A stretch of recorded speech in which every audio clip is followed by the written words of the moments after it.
Je vous la pose aussi cette question, Alexandre. Est-ce que vous avez envie de renforcer après la pub?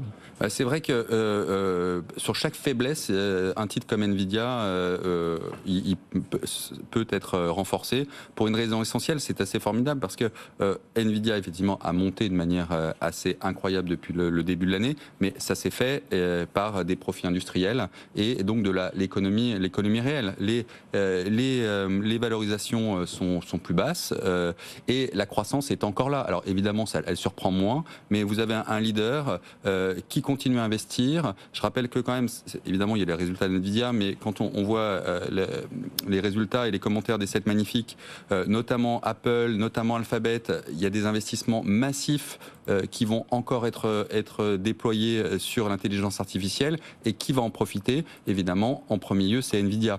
Donc il y a vraiment un espèce de cercle vertueux, pardon, un cercle vertueux qui se met en place sur Nvidia, d'un point de vue boursier, mais surtout d'un point de vue industriel. Accessoirement, au milieu des résultats, des perspectives, des petits jeux de paris autour d'Nvidia, vous avez vu qu'ils ont quand même annoncé 50 milliards de dollars de rachat d'actifs, comme ça, entre la poire et le fromage.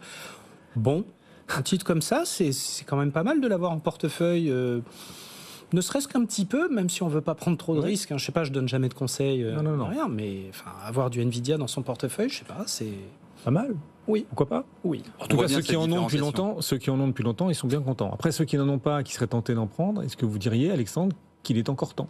Non, il faut, dans une vision à moyen et long terme, évidemment qu'il faut avoir du Nvidia en portefeuille, ne serait-ce que pour accompagner ce succès industriel qui n'est, encore une fois, pas du tout remis en cause. On a un auditeur, il s'appelle Patrick, qui nous demande si c'est vraiment le bon moment ou s'il ne vaudrait pas mieux attendre, par exemple, la fin septembre, début octobre pour acheter Nvidia, parce que cet auditeur a repéré que souvent Nvidia touche ses points creux de l'année fin septembre, début octobre, comme le reste du marché d'ailleurs. Est-ce qu'il ne faudrait pas mieux attendre 3 semaines? Il peut avoir un aspect un peu cyclique, mais quand on n'a pas de Nvidia, le véritable enjeu, c'est de commencer à en avoir.